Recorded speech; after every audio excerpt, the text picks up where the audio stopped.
চট্টগ্রামে ইসকন নেতা ও সনাতন জাগরণ মঞ্চের মুখপাত্র চিন্ময় কৃষ্ণ দাস প্রভু ব্রহ্মচারীকে গ্রেফতার এবং তার জামিন নামঞ্জুরের ঘটনায় আইনশৃঙ্খলা রক্ষাকারী বাহিনীর সঙ্গে সনাতনী সম্প্রদায়ের লোকজনের ব্যাপক সংঘর্ষ হয়েছে।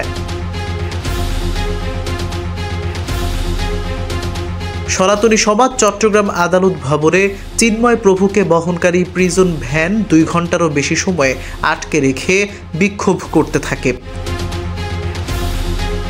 এ সময় পুলিশ তাদের সরাতে গেলে দফায় দফায় সংঘর্ষের ঘটনা ঘটে। পুলিশ টিয়ারশেল নিক্ষেপ, ফাঁকা গুলি বর্ষণ ও লাঠিচার্জ করে পরিস্থিতি নিয়ন্ত্রণের চেষ্টা করে। এক পর্যায়ে পুলিশের সঙ্গে যোগ দেয় বিজিবিও। সংঘর্ষ চলাকালে আদালত ভবন চত্বর, জেলা পরিষদ মার্কেট, কোতোয়ালি, টেরিবাজার এলাকার রণক্ষেত্রে পরিণত হয়। এ সময় বেশ কিছু যানবাহনে ভাঙচুর করা হয়। সংঘর্ষ চলাকালে সাইফুল ইসলাম নামে এক আইনজীবীকে কুপিয়ে হত্যা করা হয়েছে। সংঘর্ষে অর্ধশতাধিক লোকজন আহত হয়েছেন।